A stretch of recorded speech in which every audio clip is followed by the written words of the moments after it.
Marcus Rodriguez pressed his forehead against the cool airplane window, watching the endless carpet of clouds drift past 35,000 feet below.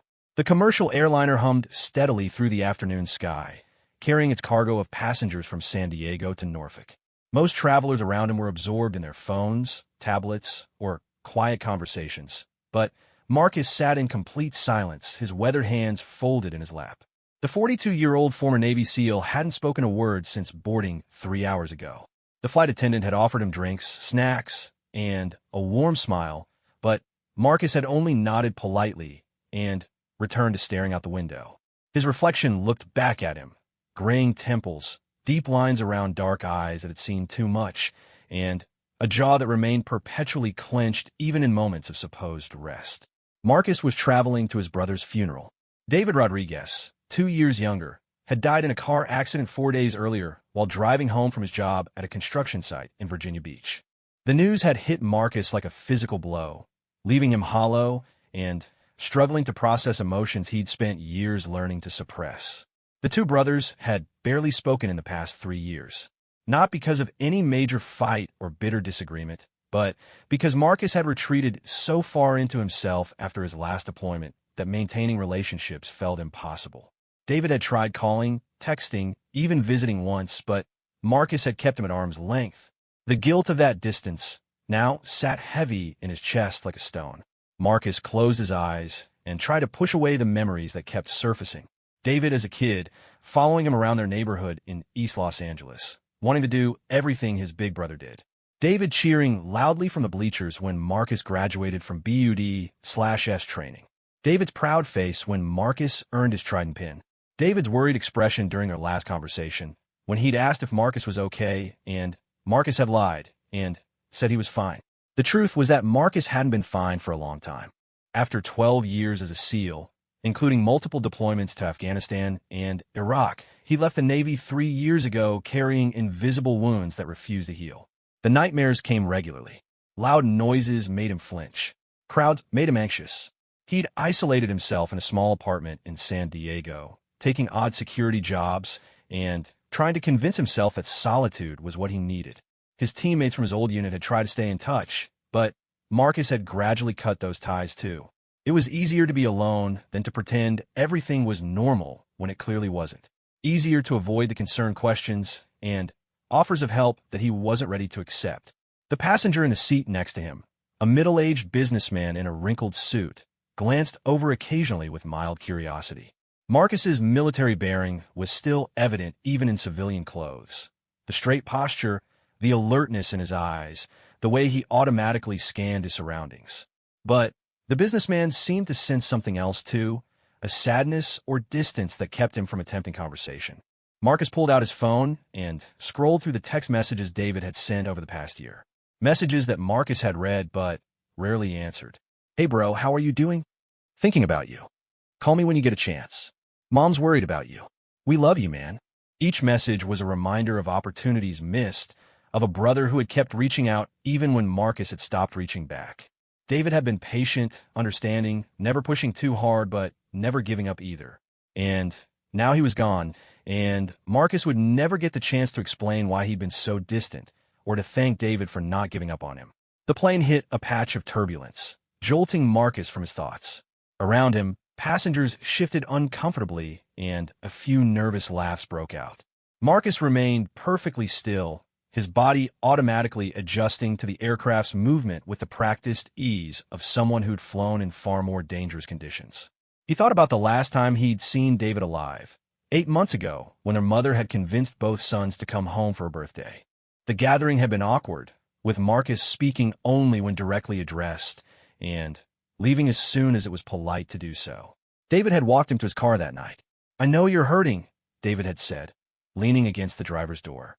"I know something happened over there that you can't talk about, but you don't have to carry it alone."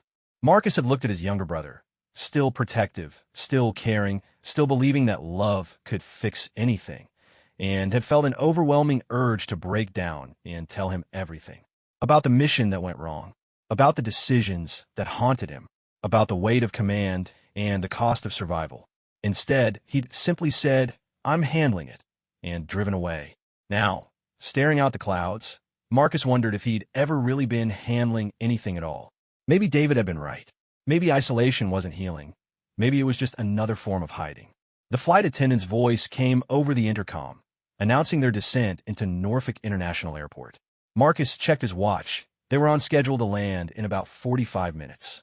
His mother would be waiting at the airport, probably with several relatives and family friends. There would be a viewing tonight, the funeral tomorrow, and then everyone would expect him to somehow return to normal life. But Marcus didn't know what normal meant anymore. The Navy had been his home for 12 years, his identity, his purpose. The brotherhood of his SEAL team had been his family. When he left, he'd lost more than just a job. He'd lost a sense of who he was supposed to be in the world. David had understood that somehow. During one of their phone calls 2 years ago, David had said, the man who came home isn't the same person who left. That's okay. You don't have to be the same Marcus you were before. But you're still my brother, and you're still a good man. Marcus had ended that call quickly, unable to handle his brother's kindness. Now he wished he'd stayed on the line longer. Wished he'd said thank you. Wished he'd said he loved him too. The woman across the aisle was reading a book, occasionally wiping tears from her eyes at whatever emotional scene was unfolding on the pages. Marcus envied her ability to cry, to release emotion so naturally. His own tears felt locked away somewhere deep inside, behind walls he'd built to survive combat, and loss, and the terrible responsibility of leading men into danger. He'd cried exactly once since leaving the Navy, alone in his apartment on the anniversary of a mission that had cost 3 good men their lives. The tears had come suddenly and violently, shaking his entire body for nearly an hour. Afterward, he'd felt empty, but somehow lighter, as if something poisonous had been drained from his system. But he'd never been able to access that release again. The plane began its descent, and Marcus felt his ears pop as the pressure changed. Below them, the landscape was becoming more detailed. Highways, buildings, patches of forest, and farmland. Somewhere down there, David's body was waiting in a funeral home, and his family was preparing to say goodbye. Marcus tried to imagine what David would say to him right now, if he could. Probably something about how it wasn't too late to reconnect with the people who loved him. Something about how healing took time, but isolation only made the wounds deeper. Something about how being strong meant asking for help, not refusing it. The businessman next to him was gathering his belongings as the plane continued its descent. He glanced at Marcus one more time, seeming to consider saying something, but ultimately deciding against it. Marcus wondered what his face looked like to strangers, whether his pain was as visible as it felt, or whether years of military discipline had taught him to hide it too well. As Norfolk International Airport came into view through the window, Marcus realized this trip would be more than just attending his brother's funeral. It would be facing all the people he'd pushed away, all the relationships he'd damaged through his retreat into solitude. His mother, who called every week and worried constantly. His cousins, who'd stopped inviting him to family gatherings because he never came. David's friends, who probably knew more about Marcus's struggles than Marcus had ever admitted to himself. The landing gear deployed with a mechanical whirring sound that reminded Marcus of helicopter rotors, and for a moment he was transported back to a dusty landing zone in Afghanistan. The memory came and went quickly, but it left him feeling shaky and disconnected from his surroundings. The plane touched down smoothly, and passengers began the usual ritual of gathering belongings and preparing to deplane. Marcus remained seated, in no hurry to begin the difficult days ahead. He thought about David's laugh, loud and infectious, and the way his brother had always been able to find humor even in difficult situations. He thought about David's faith, his optimism, his unwavering belief that family meant everything. Maybe, Marcus thought, as the plane taxied toward the gate, it wasn't too late to honor his brother's memory by trying to become the man David had always believed he could be. Maybe this trip could be the beginning of finding his way back to the world instead of the end of something beautiful. The businessman stood and retrieved his carry-on bag from the overhead compartment. As he prepared to leave, he looked down at Marcus one final time and said quietly, "Safe travels, soldier." Marcus looked up, surprised by the acknowledgement. "Thank you," he managed to say, his voice rough from hours of silence.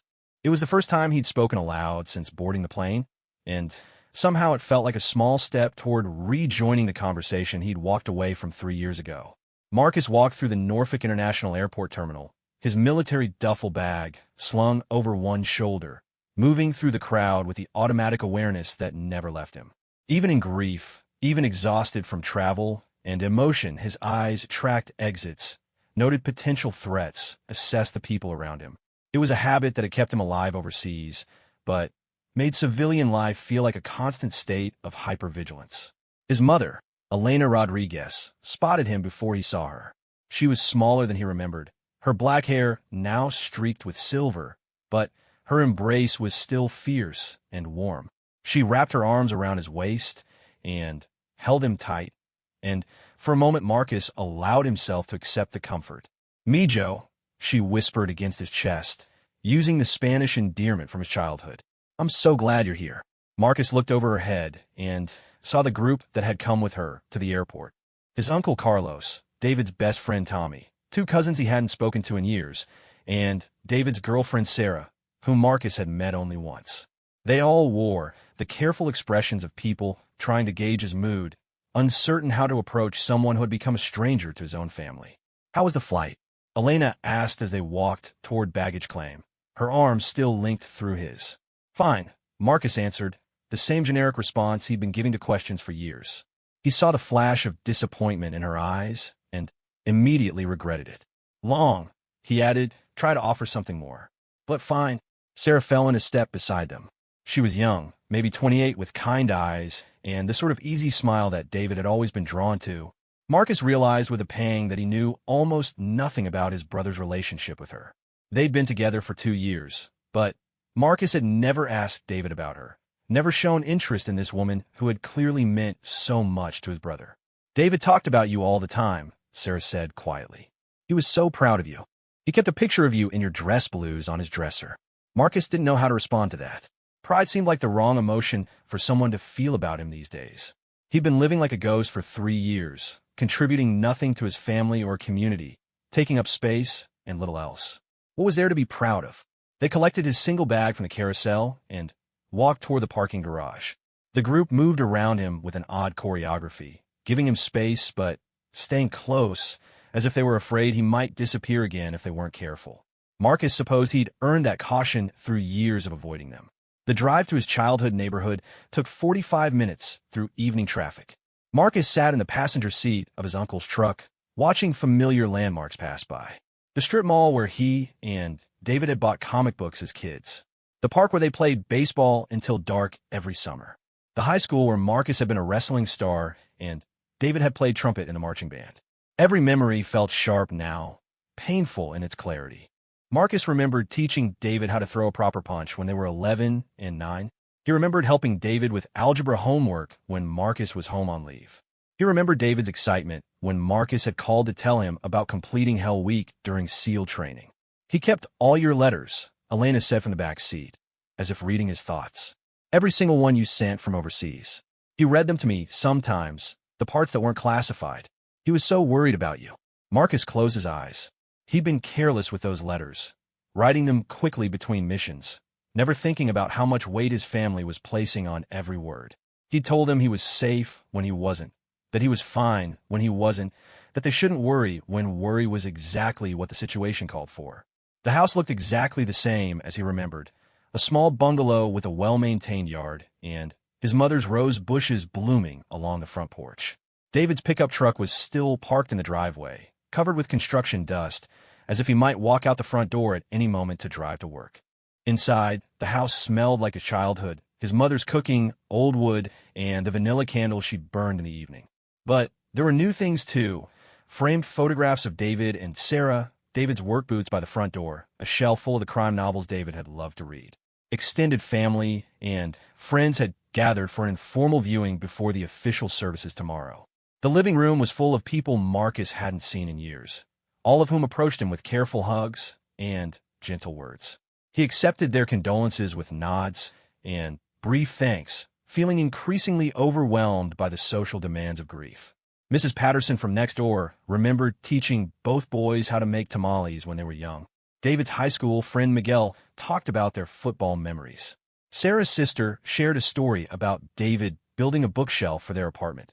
Cursing at the instruction manual, while Sarah laughed at his creative vocabulary. Each story painted a picture of David's life that Marcus had missed entirely. His brother had been beloved by a wide circle of friends and family. He'd been funny, generous, handy with tools, passionate about his work in construction. He'd coached Little League baseball on weekends. He'd helped elderly neighbors with yard work. He'd been planning to propose to Sarah next month. Marcus listened to these stories with growing pain. While he'd been isolating himself in San Diego, convinced that his problems were too big and too complicated for anyone else to understand, David had been building a rich, meaningful life full of connections and purpose. David had found a way to serve others, to matter, to belong somewhere. He never stopped believing you'd come back to us, Sarah said when the crowd had thinned, and Marcus found himself sitting alone on the back porch. She brought him a beer and sat down on the porch swing beside him. He used to say that some wounds take longer to heal than others, but that didn't mean they couldn't heal. Marcus took a long sip of his beer and stared out at the small backyard where he and David had played as children. I should have called him more. He understood why you didn't, Sarah said.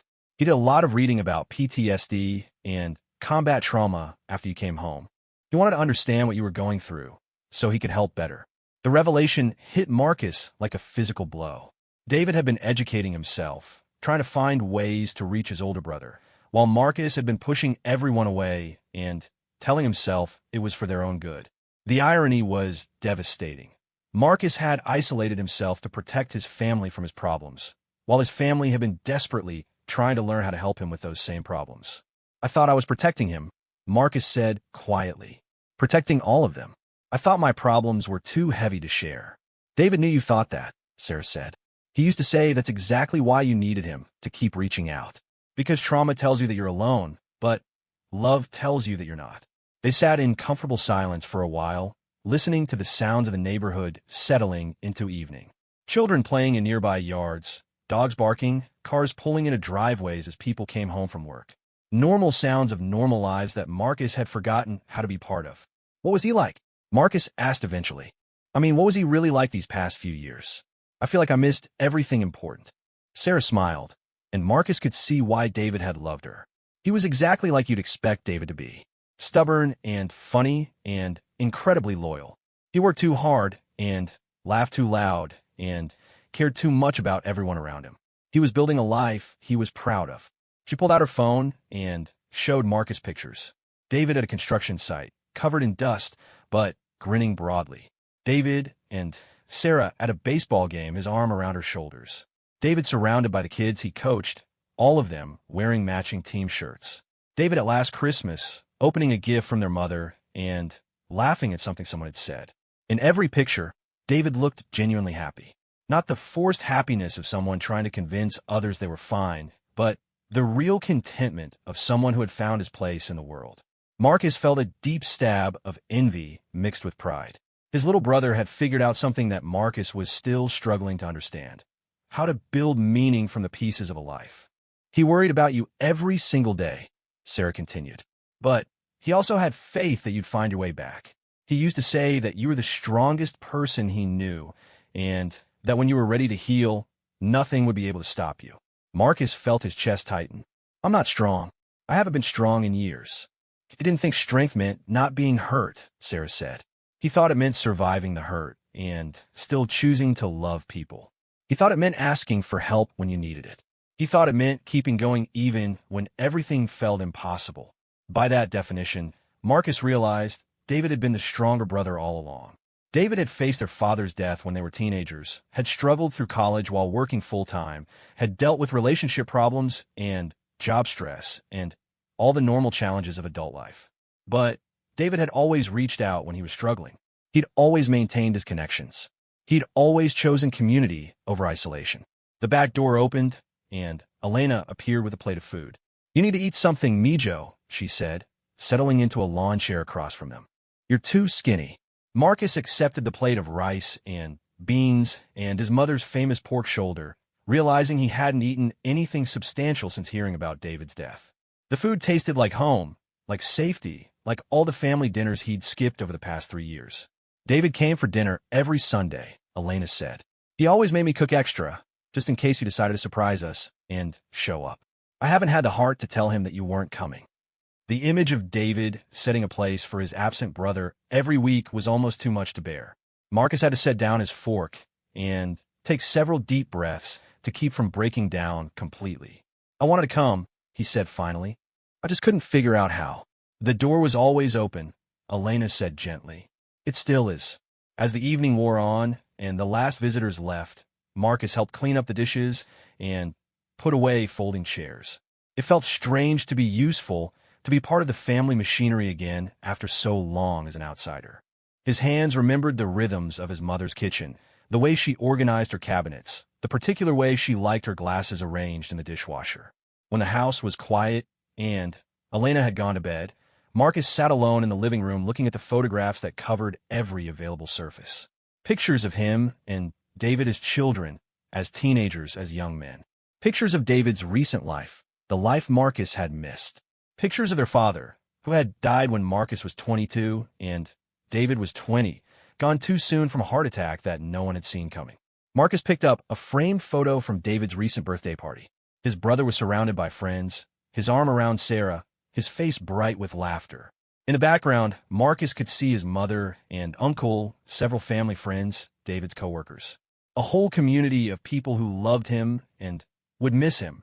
Marcus realized that he didn't have a single photo like that of his own life from the past 3 years.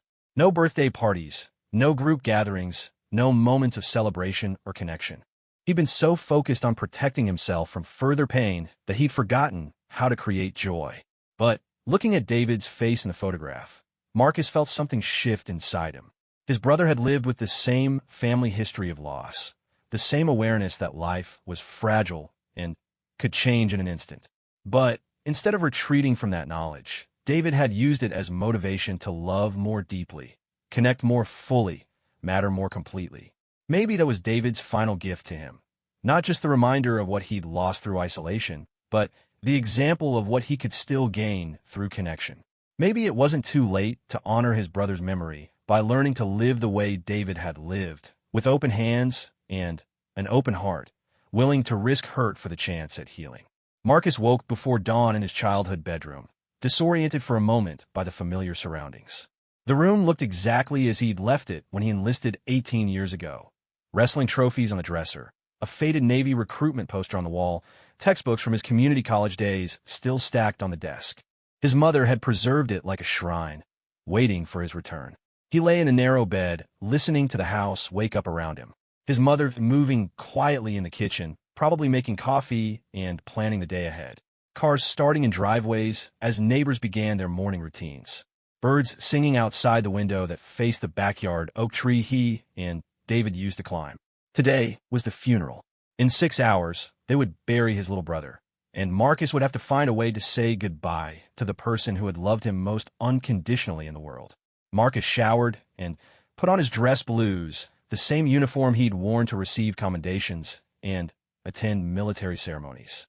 The fabric felt strange against his skin after 3 years of civilian clothes, formal and confining, but also oddly comforting. The weight of his ribbons and medals reminded him of who he used to be before everything fell apart. In the kitchen, Elena was making breakfast for the family members staying at the house. She looked up when Marcus appeared in uniform, and her eyes filled with tears. "You look so handsome, Mijo," she said, reaching up to adjust his collar with the automatic gesture of a mother who had sent her son off to war too many times. David would be so proud. Uncle Carlos nodded approvingly from the table. "It's good you're wearing the uniform." David always bragged about his brother, the Navy SEAL. Marcus accepted coffee and toast, though his stomach felt too tight to handle much food. Around him, the conversation was subdued, but warm as family members shared memories and prepared for the difficult day ahead. He listened to their stories about David, adding little but grateful to be included in the circle of mourning. Sarah arrived as they were finishing breakfast, wearing a simple black dress and carrying a folder of papers. She'd been handling many of the funeral arrangements, and Marcus realized with a stab of guilt that he should have been helping with those decisions. Instead, he'd arrived at the last minute and left all the difficult work to David's girlfriend and their mother. "The funeral director wants to meet with family members before the service," Sarah explained, consulting her notes. "And there are a few people who want to speak during the ceremony. Father Martinez from St. Anthony's will do the main service, but David's coach from the Little League team, asked if he could say a few words too. Marcus listened to the logistics of grief with growing anxiety. The church would be full of people he didn't know, all of whom had been important to David's life while Marcus was absent. They would share stories about a man Marcus had barely known these past 3 years, painting a picture of someone who had grown and changed while Marcus remained frozen in his isolation. The morning passed too quickly. Marcus found himself helping with small tasks, adjusting flower arrangements, directing family members to reserved seating, accepting condolences from a steady stream of visitors. Each person who approached him seemed to know exactly who he was, even though he rarely recognized them. "You're David's brother, the Navy SEAL," they would say with respect and sadness. "He talked about you all the time. He was so proud of your service." Marcus began to understand that his brother had built an entire mythology around him in their community. To David's friends and co-workers, Marcus wasn't a broken veteran struggling with trauma. He was a hero, a protector, someone who had sacrificed for his country and deserved admiration. David had been telling everyone a version of Marcus's story that focused on courage and honor rather than pain and isolation. At the church, Marcus was surprised by the size of the crowd. St. Anthony's was packed to capacity, with people standing along the walls and spilling out into the foyer. Construction workers in their best suits sat next to Little League parents. High school friends mingled with neighbors and co-workers. Sarah's family filled 2 entire pews. The church youth group, which David had helped with, occupied an entire section near the front. Marcus sat in the first pew between his mother and Sarah, feeling overwhelmed by the visible evidence of how many lives his brother had touched. During his years of isolation, Marcus had convinced himself that he didn't matter much to anyone, that his absence wasn't really felt. But looking at this crowd gathered to mourn David, he realized how wrong he'd been about the impact one person could have on a community. Father Martinez spoke about David's faith and generosity, his commitment to family and service to others. The Little League coach told stories about David's patience with struggling young players and his ability to make every child feel important. A co-worker shared how David had organized fundraising drives for families facing medical emergencies. Sarah spoke about David's kindness, his terrible jokes, and his unwavering belief that people were fundamentally good.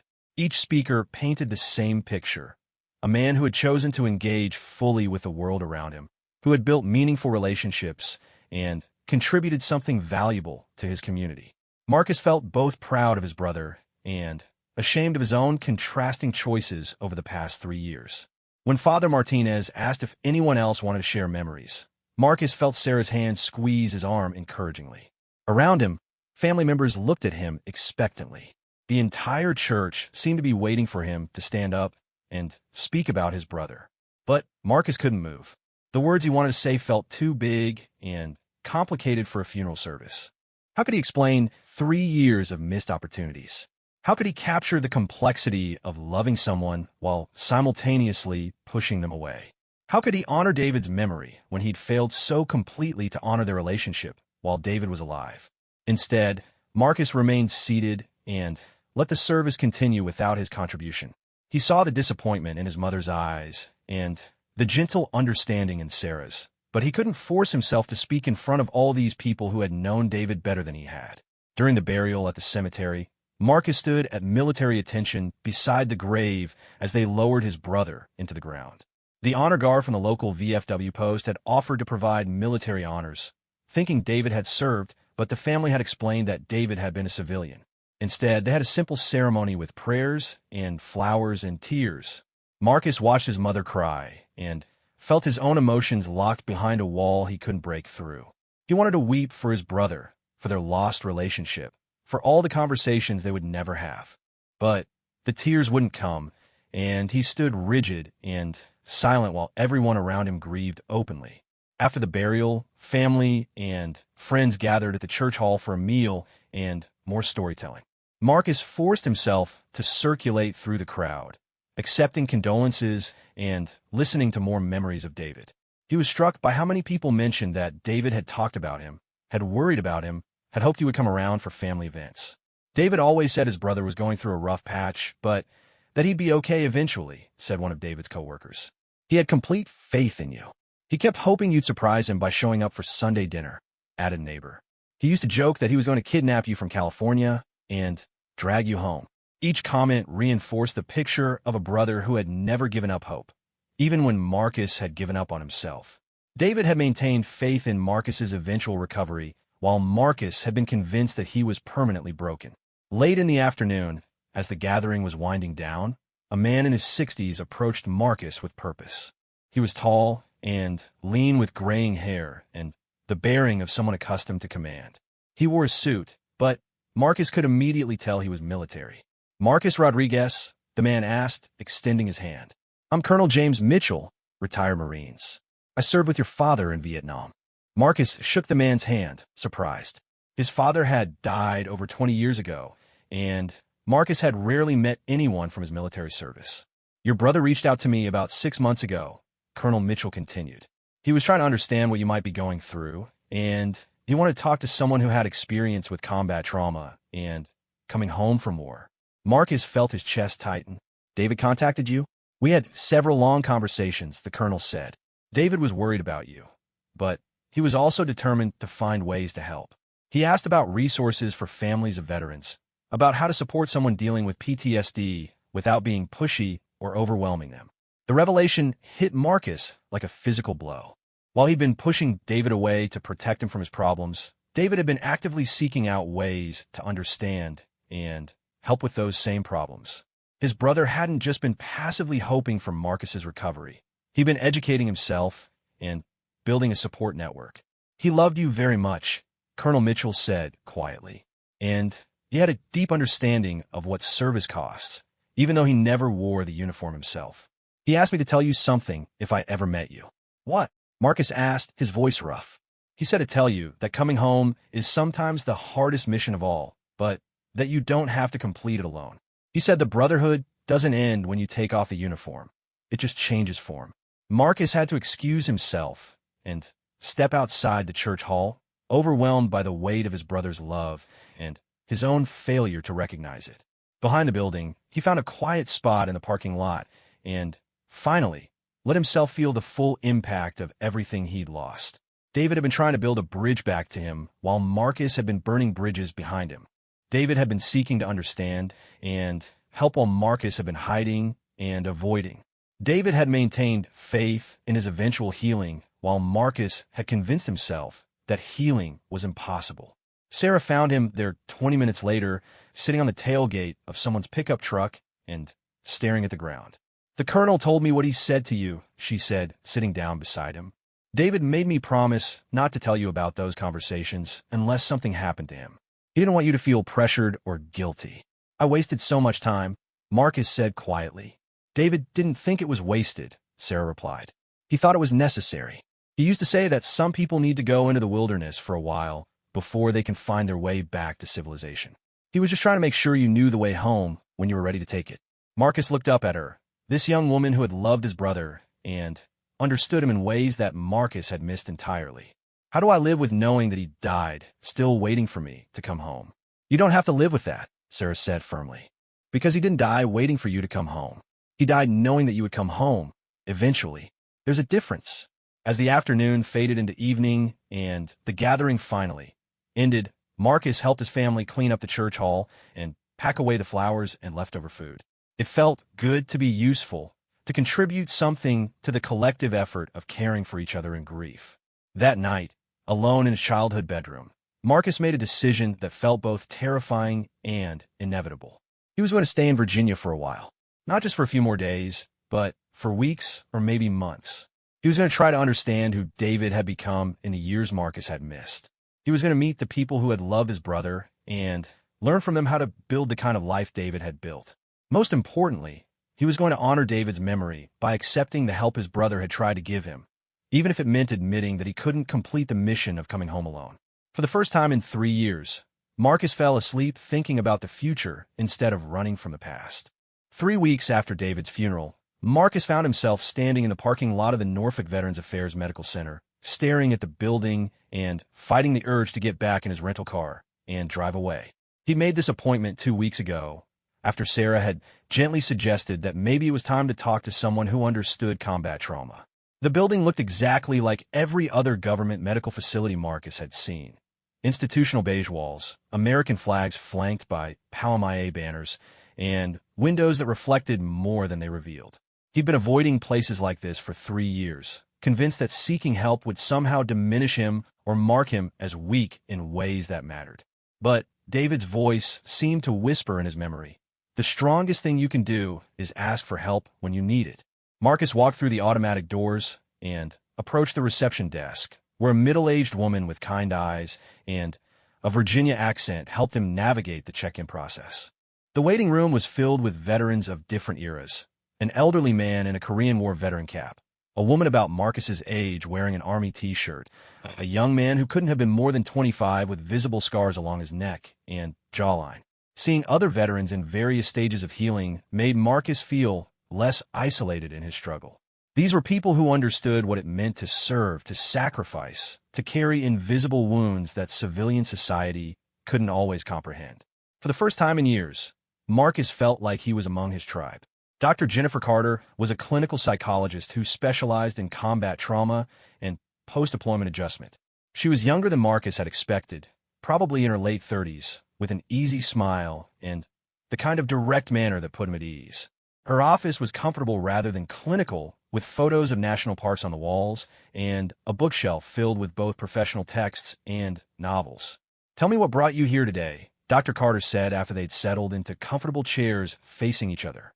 Marcus had rehearsed different versions of this conversation during the drive over, but sitting there, he found himself telling the simple truth.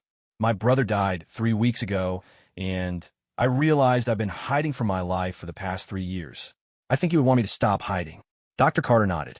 "Grief has a way of clarifying what matters. Can you tell me about your brother?" For the next hour, Marcus found himself talking about David in ways he never had before. Not just about David's death or their recent estrangement, but about David as a person, his humor, his loyalty, his faith in people's fundamental goodness. He talked about David's attempts to reach out over the past 3 years and his own failure to respond appropriately. "It sounds like David understood something about trauma that you're just beginning to learn," Dr. Carter said. "That healing happens in relationship with other people, not in isolation from them." Marcus nodded. "I thought I was protecting him by staying away. I thought my problems were too big and too dark to share." "That's a common response to trauma," Dr. Carter said.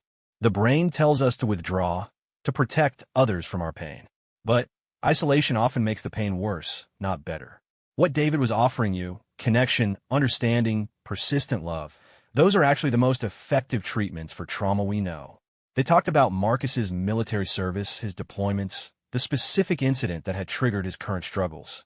Marcus found himself describing a mission in Afghanistan that had gone catastrophically wrong, resulting in the deaths of 3 men under his command.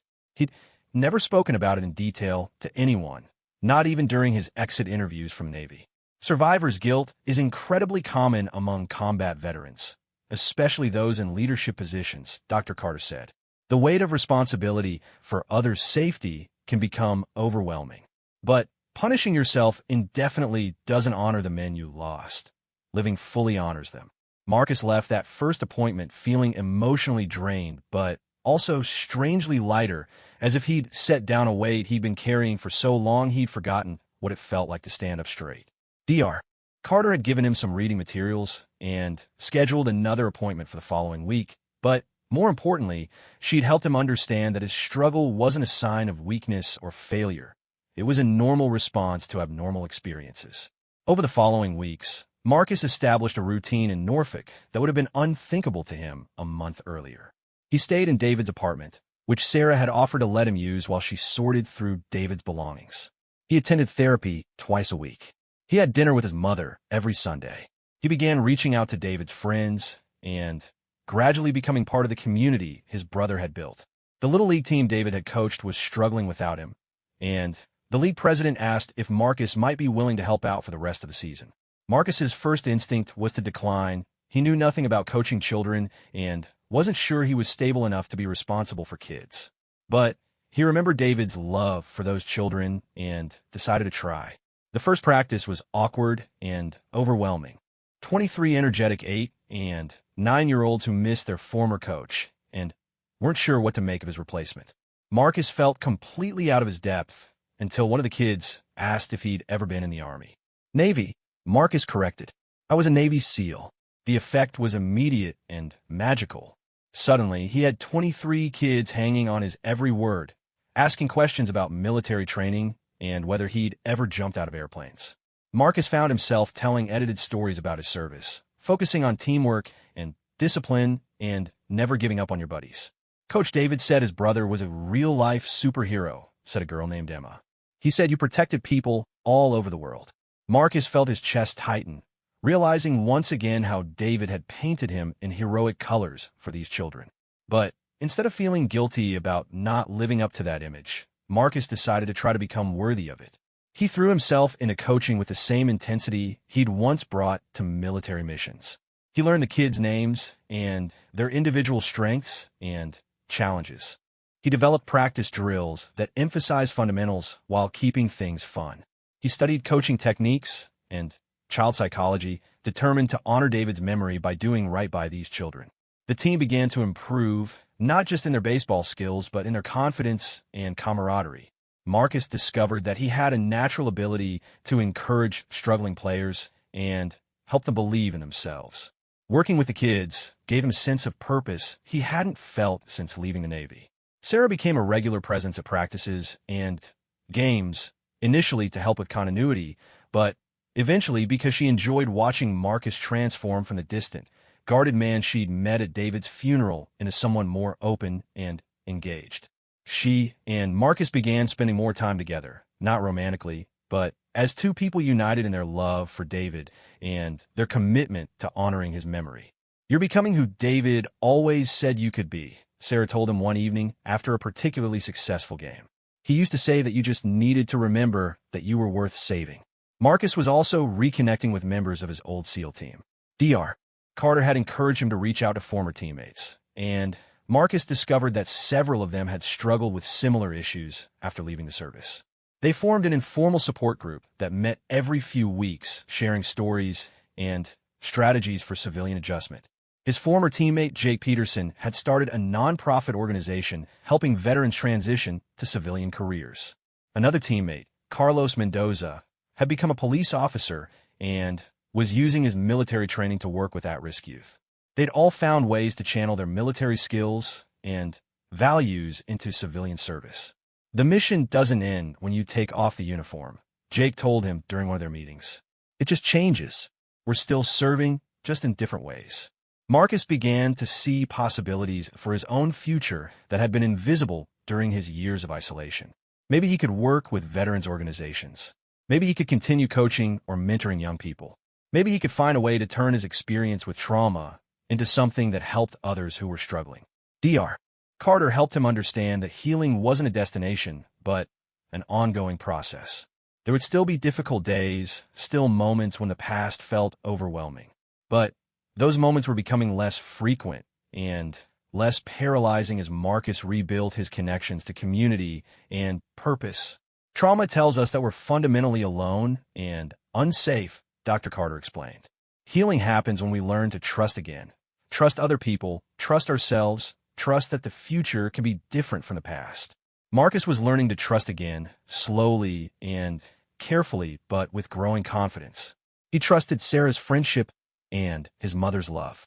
He trusted his former teammates' loyalty and his young players' need for guidance. He trusted Dr. Carter's expertise and his own capacity to grow and change. Most importantly, he was learning to trust David's faith in him. His brother had seen something in Marcus that Marcus had lost sight of, the potential for redemption, for service, for connection. David had maintained that faith even when Marcus couldn't maintain it himself. 6 weeks after the funeral, Marcus made a decision that surprised everyone, including himself. He was going to stay in Norfolk permanently. He would transfer his few belongings from San Diego, find an apartment near his mother, and build a new life in the place where David had built his. It wasn't about staying close to David's memory, exactly, though that was part of it. It was about choosing community over isolation, connection over self-protection, service over withdrawal. It was about honoring his brother's example by learning to live fully again. The night he made that decision, Marcus called his mother to tell her his plans. Elena cried with happiness, then immediately began planning ways to help him settle in Norfolk. David always said you'd come home eventually, she said. He said some people just take longer to find their way back than others. As Marcus lay in David's bed that night, surrounded by his brother's books and belongings, he felt something he hadn't experienced in years. Hope for the future. Not the desperate hope of someone wishing for rescue, but the steady hope of someone who had decided to rescue himself. Tomorrow he would start looking for apartments. He would talk to the Little League about coaching next season. He would explore job opportunities with local veterans organizations. He would continue therapy and maintain his connections with other veterans and with David's friends who were becoming his friends. It wouldn't be easy and it wouldn't be perfect, but it would be real and it would be his, and it would honor everything David had believed about him even when Marcus had stopped believing in himself. For the first time in 3 years, Marcus Rodriguez was ready to come home. 1 year later, Marcus Rodriguez sat in the passenger seat of a military transport plane, but this time he wasn't alone. Beside him sat Tommy Chun, a Marine veteran who worked with Marcus at the Norfolk Veterans Transition Center, and across the narrow aisle were 2 other veterans from their support group. They were flying to San Diego for a conference on veteran mental health, and Marcus was scheduled to speak about his journey from isolation to recovery. The irony wasn't lost on him. A year ago, he'd been fleeing San Diego in silence, convinced that his life was beyond repair. Now he was returning as someone who had found a way to transform his pain into purpose. The past year had been full of changes that would have seemed impossible during his darkest days. Marcus had found an apartment 3 blocks from his mother's house, close enough for regular Sunday dinners, but far enough to maintain his independence.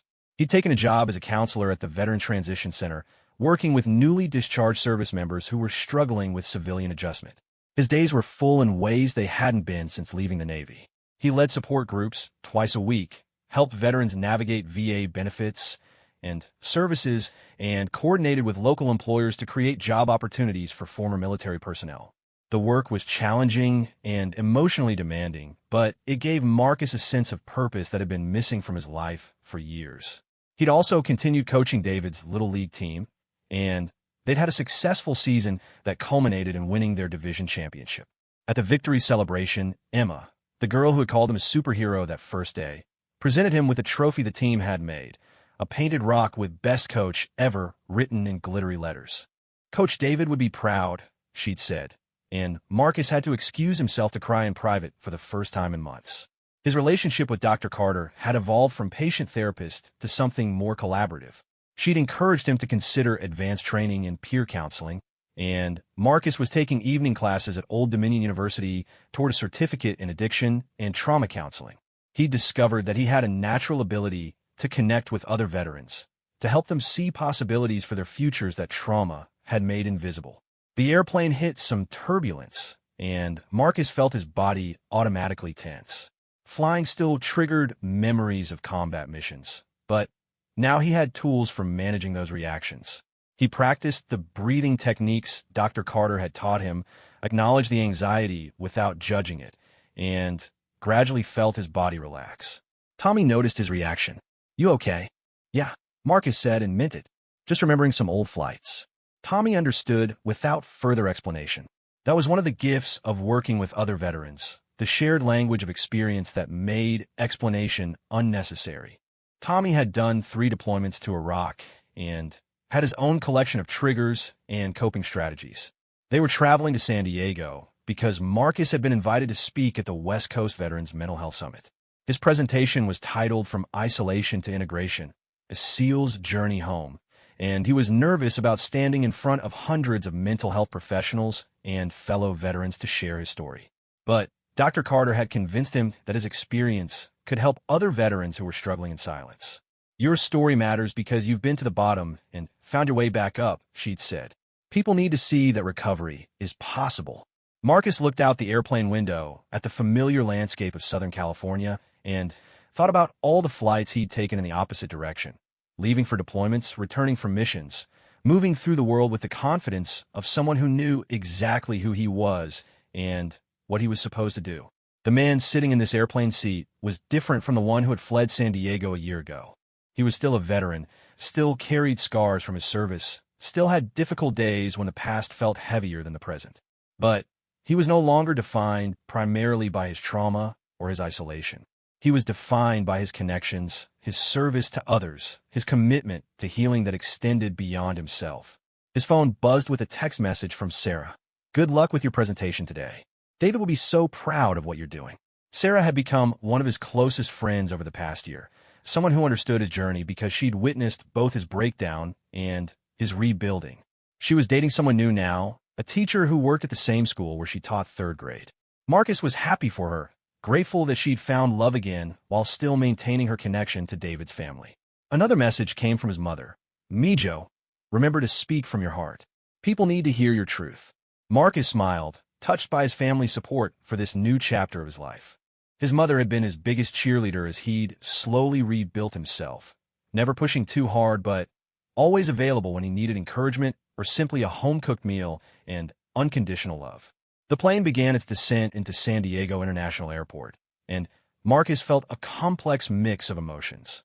Returning to the place where he'd lived in isolation for 3 years was both difficult and empowering. He was facing his past from a position of strength rather than running from it in defeat. Tommy was reviewing his own notes for a workshop on transitioning military leadership skills to civilian careers. "You nervous about your talk?" he asked. "Terrified," Marcus admitted. "But I keep thinking about all the guys who are sitting alone in apartments right now, convinced they're broken beyond repair. If my story helps even one person pick up the phone and ask for help, it's worth it." The conference was being held at a hotel near the airport, and when Marcus arrived at the convention center, he was overwhelmed by the size of the gathering. Hundreds of mental health professionals, veterans, family members, and advocates filled the lobby and registration area. The energy was positive but intense, focused on the serious work of addressing veteran suicide, PTSD, and the challenges of military to civilian transition. Marcus found his way to the speaker preparation room, where other presenters were reviewing their materials and practicing their presentations. He felt out of place among the PhDs and MDs and MSWs until he reminded himself that his qualification for being here wasn't academic credentials. It was lived experience and hard-won wisdom. His presentation was scheduled for that afternoon in one of the larger conference rooms. Marcus spent the morning attending other sessions, listening to researchers present data on veteran mental health and practitioners share innovative treatment approaches. He was struck by how much the field had evolved in recent years, how much more understanding there was of trauma's impact on the brain, and the importance of community-based healing. During lunch, he sat with a group of veteran peer counselors from around the country. Their stories were remarkably similar to his own: military service, post-deployment struggles, periods of isolation, and eventual discovery of purpose through helping other veterans. They were proof that healing was possible and that trauma could be transformed into wisdom. "The thing that saved me," said a former Army sergeant named Maria Santos, "was realizing that my pain had purpose if I used it to help others avoid the same pitfalls." Marcus nodded, understanding exactly what she meant. His 3 years of isolation had been painful and destructive, but they'd also given him insight into the veteran experience that made him more effective at his current work. He could spot the signs of someone withdrawing from life because he'd lived that withdrawal himself. When it was time for his presentation, Marcus walked to the front of the conference room and looked out at an audience of about 200 people. Veterans, family members, therapists, researchers, advocates, all united in their commitment to helping people like him find their way home from war. "A year ago," he began, "I was sitting on an airplane flying away from everything that mattered to me, convinced that I was protecting my family by staying away from them. I thought I was broken beyond repair, and I thought that isolation was the only way to keep my problems from hurting the people I loved." He told them about David, about 3 years of missed dinners and unanswered phone calls and opportunities for connection that he'd refused to take. He talked about his brother's death and the funeral where he'd learned how wrong he'd been about the impact of his absence on his family. "My brother never stopped believing that I could heal," Marcus said, his voice steady but emotional, "even when I stopped believing it myself." He educated himself about trauma and PTSD. He reached out to other veterans to understand how to help me. He set a place for me at dinner every Sunday for 3 years, just in case I decided to come home. The room was completely quiet, the audience hanging on every word. Marcus could see veterans in the crowd nodding with recognition, and family members wiping away tears as they recognized their own stories in his. He talked about his first appointment with Dr. Carter, about the shame and fear that had kept him away from treatment for so long. He described the gradual process of rebuilding connections with his family, with other veterans, with his community. He shared the challenges and setbacks, the days when progress felt impossible, the ongoing work of managing triggers and difficult memories. Healing isn't a destination, he said, echoing Dr. Carter's words. It's an ongoing process of choosing connection over isolation, service over withdrawal, hope over despair. Some days are harder than others, but every day I have a choice about whether to move toward life or away from it. He talked about his work at the Veterans Transition Center, about coaching Little League and taking classes and building a life that honored his brother's memory while creating something new and meaningful for himself. The mission doesn't end when you take off the uniform, Marcus concluded. It just changes. We're still serving, still protecting, still part of something bigger than ourselves. But now we're serving our communities, protecting our families, and part of the brotherhood of healing. The applause was long and heartfelt. Afterward, dozens of people approached Marcus to share their own stories or ask for advice. Veterans who were struggling with isolation, family members who didn't know how to help, mental health professionals who wanted to better understand the veteran experience. One young Marine, probably in his early 20s, waited until the crowd had thinned before approaching Marcus. "I've been thinking about hurting myself," he said quietly. "But listening to you, maybe there's another way." Marcus spent 30 minutes with the young man, connecting him with local resources and getting his contact information for follow-up. It was exactly the kind of interaction he'd hoped for when he'd agreed to speak, reaching someone who needed to hear that recovery was possible. That evening, Marcus walked along the San Diego waterfront, past the places where he'd lived and worked during his isolation. The apartment where he'd spent 3 years avoiding life was just a few miles away, but it felt like a different lifetime. He was a different person now, not unmarked by trauma, but no longer defined by it. His phone rang, and he saw Sarah's number on the screen. "How did it go?" she asked. "Good," Marcus said, watching boats move across the harbor. "Hard, but good. I think David would have approved." "I know he would have," Sarah said. "You're doing exactly what he always hoped you'd do, using your strength to help other people find theirs." After the call, Marcus stood at the railing looking out at the Pacific Ocean and thinking about the journey that had brought him to this moment. A year ago, he'd been running away from his pain, convinced that isolation was safety and that connection meant vulnerability he couldn't afford. Now he understood that connection was actually the source of safety, and that vulnerability was the price of belonging to something larger than himself. He thought about David's unwavering faith in his recovery, about Dr. Carter's patient guidance, about his mother's unconditional love, about the young Marines he was coaching, and the veterans he was counseling. His phone buzzed with a text from Tommy. "Great presentation today. Ready to head home tomorrow." Marcus smiled as he typed back. Ready to go home. Home. Not the place he was running from, but the place he was running toward. Home was Norfolk now, was family dinners and Little League games and support group meetings and the daily work of helping other veterans find their way back to life. Home was understanding that he didn't have to carry his burdens alone, that asking for help was a sign of strength rather than weakness, that his story of struggle and recovery could be a light for others walking similar paths. As Marcus walked back toward his hotel, he thought about David one more time. His brother had been right about so many things. That healing was possible, that connection was essential, that some people just needed more time to find their way home than others. David had never lived to see Marcus's full recovery, but his faith in that possibility had been the foundation that made it possible.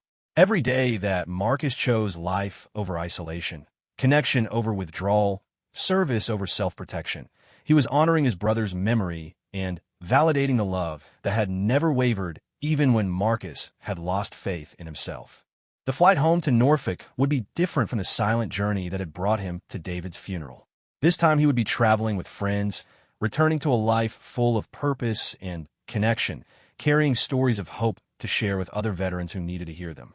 For the first time since leaving the Navy, Marcus Rodriguez knew exactly who he was and what he was supposed to do.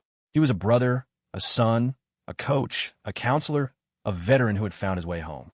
He was living proof that no one was ever broken beyond repair, that healing was always possible, and that the strongest thing anyone could do was reach out for help and then used their recovery to help others do the same. The mission continued, just in a different uniform.